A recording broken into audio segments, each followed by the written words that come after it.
저는 그 강의 나가는 학교에서 일괄적으로 가입을 시켜주는 거라서 제 이메일 주소로 가입을 했어야 됐어요. 근데 그렇지 않은 경우에 개별적으로는 여기 보면은 페이스북 로그인, 구글로 로그인 이런 게 있어요. 그러니까 이런 걸로 로그인하면 좀 쉽게 할 수 있어요. 그러니까 저희 유아은은 구글로 로그인을 했다고 그래요. 구글로 로그인하게 되면은 이렇게 구글로 로그인하게 되면 구글 아이디, 지메일하고 비번을 하게 되면 이렇게 줌으로 회원 가입을 하게 돼 있습니다.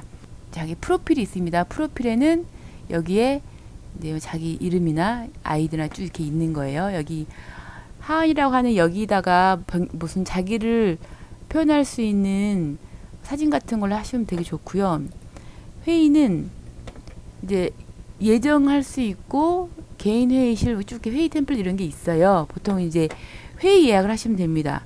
회의 예약하시면서 여기에서 뭐 우리 했던 것처럼 강사학교 그리고 남동구 평생학습관 강사학교 그리고 시점을 대충 놓고요. 되풀이 회의를 하시면 좋아요. 되풀이 회의. 암호가 이렇게 설정이 되죠. 암호.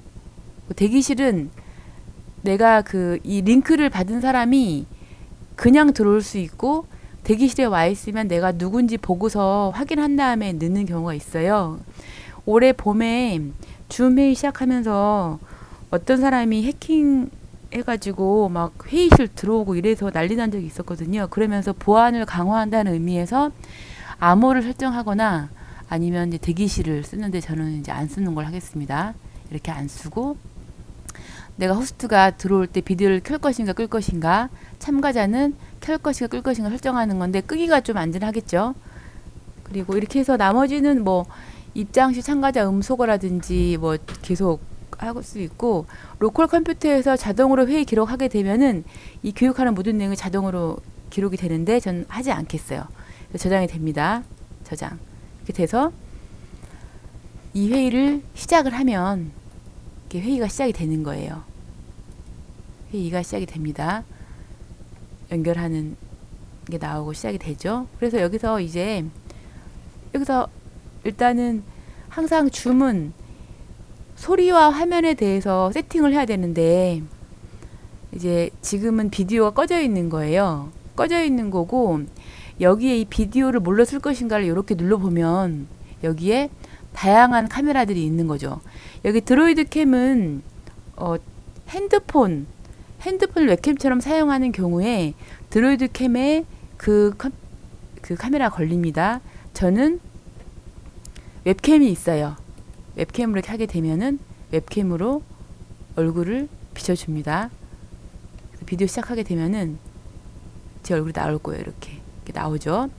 자, 그리고 오디오는 지금 소리 나오고 있는데 보통 항상 들어갈 때는 내가 강의를 들을 때는 음소거를 해놓는 게 좋아요. 왜냐하면 생각지 못한 잡음들이 들어갈 수 있으니까. 이 줌 세팅할 때 항상 여기서 음소거에 가셔가지고 스피커 마이크 테스트를 하셔요. 자, 그러면 지금 잘 들립니다. 저는 지금 잘 들리고 그 다음에 잘 됩니다.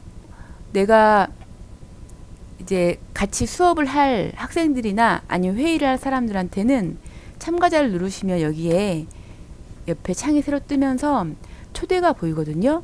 초대를 눌러서 여기다가 이메일로 하시면 돼요. 초대 링크 복사하셔가지고 이거를 이렇게 카톡 같은 데다가 카톡 같은 거에다가 이렇게 해서 저한테 한번 이렇게 보내면 링크가 가요. 핸드폰으로 보내면 곧바로 링크로 이제 들어올 수 있어요. 링크 타면은. 그리고 이메일로 보내는 방법이 있습니다. 제가 가능하면 구글 계정을 가지고 있으라고 말씀을 드리는 게 안 그러면 되게 좀 복잡해요. 그러니까 그래서 뭐 지메일이나 야후메일 같은 거 하나 계정 가지시고 지메일을 누르시면은 내 지메일로 자동으로 가게 되거든요. 그래서 내 지메일로 가서 여기에서 가서 받는 사람에다가 뭐 누구를 치죠. 카카오톡 같은 걸로 보내면 곧바로 링크를 누르면 곧바로 그냥 줌만 깔려 있으면 들어오게 되는데 핸드폰이 아니라 태블릿 PC라든지 그냥 데스크탑 PC 같은 경우에는 회의 아이디하고 암호를 넣으라고 하는 경우가 있어요. 그래서 보통 다 복사하셔가지고 폰으로 접속한 사람은 요것만 누르면 되는 거고, 혹시나 태블릿 PC라든지 뭐 데스크탑으로 들어오는 사람은 아이디랑 암호를 자기가 넣으면 되는 거죠. 이렇게 해서 막 많이 오면 이렇게 사람들이 와서 이렇게 회의를 하겠죠. 회의를 하고 특별히 파워포인트를 띄워서 이야기를 하고 싶다. 그러면 이제 화면 공유를 누르면 되는데, 여기서 중요한 게 먼저 밖에서, 줌 밖에서 먼저 파워포인트가 하나 나와 있어야 돼요. 그러니까 아무 파워포인트나 제가 하나 해볼게요. 그러니까 줌 밖에서, 그러니까 그래서 항상 줌 시작하기 전에 먼저 수업에 쓰일 영상들을 이런 식으로 띄워놓고요. 다시 줌으로 가서 이제 화면 공유를 누릅니다. 누르면 여기에 공유하고 싶은 화면들이 많이 있어요. 저는 이제 강의 PPT를 공유하게 되면 화면이 이렇게 바뀌는 거예요. 그러니까 저만 바뀌는 게 아니라 내 수업에 같이 들어있는 이 줌 회의실에 있는 모든 사람들이 같은 화면을 보게 되는 거죠. 이게 이제 화면 공유인데, 다양한 화면을 띄울 수 있는데 공유 중지하고 특별히 신경 쓰셔야 할 게 있는 게 뭐냐면은 동영상을 공유하는 경우에요. 동영상 대충 이렇게 약간 띄워서 중지시켜 놓고 그 다음에 줌으로 가셔서 화면 공유를 할 건데, 동영상은 특별히 내가 지금 내 컴퓨터에서 들리는 소리가 이 줌 회의에 참여하는 멀리 있는 사람한테 들리게 하기 위해서는 꼭 여기다가 컴퓨터 소리 공유를 눌러 주셔야 돼요. 이게 이제 줌 화면 공유 중에 특별히 동영상 공유는 이걸 좀 주의하시라고 말씀을 드리는 거고요. 그 다음에 다시 파워포인트를 띄웠을 때 비대면으로 강의하지만 가능한 한 대면 강의 효과를 가지기 위해서 다양한 툴들을 활용하면서 노력을 하잖아요. 특히 이제 온라인 판서 같은 거죠. 판서 같은 거 할 때 이렇게 해서 여기 뭐가 있냐면은 이렇게 위로 끝까지 올리시면 주석이라는 게 있어요. 주석 작성. 이게 바로 필기할 수 있는 거거든요.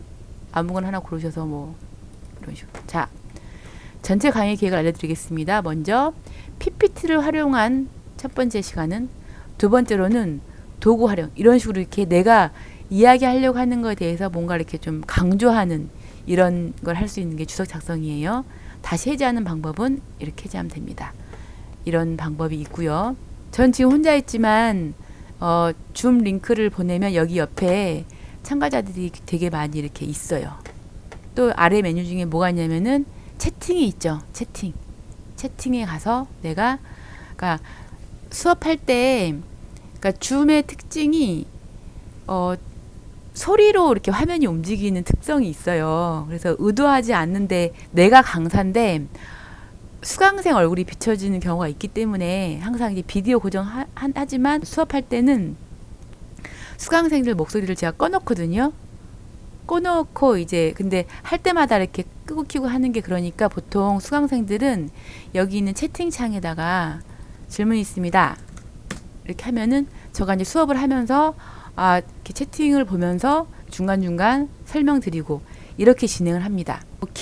기록은 진행되고 있는 이 회의실 전체를 기록할 수 있는 거예요. 기록 누르고 나중에 이제 줌 회의를 끝내면 자동으로 컨버팅을 해주니까 좋죠. 근데 그 수업하는 경우에는 참여자들이 초상권에 대해서 이렇게 민감한 경우가 있어서 꼭 양해를 구하고 기록을 해야 되는 상황이 있습니다. 그러니까 지금 이 메뉴에 회의실이 없어요. 그러니까 제가 특별히 그래서 제 아이디를 안 들었거든요. 제 아이디에는 회의실이 있어요. 소회의실. 그래서 제가 먼저 전체 이렇게 딱 설명을 하고, 자, 모든 별로 가셔서 회의하세요라고 얘기할 수 있는 그 소회의실이 있는데 지금 이 사람의 계정은 회의실이 없어요. 제가 그래서 어떻게 회의실을 만들 수 있는지 대해서 제가 알려드리도록 할게요. 이 상태가 보통 그 초기 화면이라 보면 되는데, 여기에 오른쪽 끝에 하은이라고 하는 이 여기를 이렇게 누르시면 여기 설정이 있어요. 설정 누르고 여기서 이제 하는 건데, 더 많은 설정 보기를 누르셔요. 여기 다시 한번 로그인을 해볼게요. 여기서 이제 나옵니다. 쭉 보다 보면은 회의에 대한 다양한 것 중에 소회의실이 있는 거예요. 이 소회의실. 이 소회의실을 활성화를 시켜주게 되면 그러면 이제 회의실이 만들어지면서 여기에 소회의실이 생겨 있는 거예요. 무료도 소회의실은 가능합니다.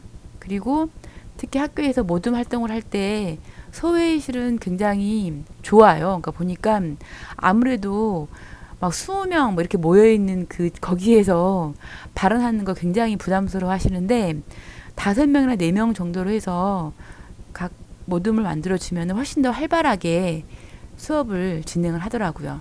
이렇게 해서 진행하시면 됩니다.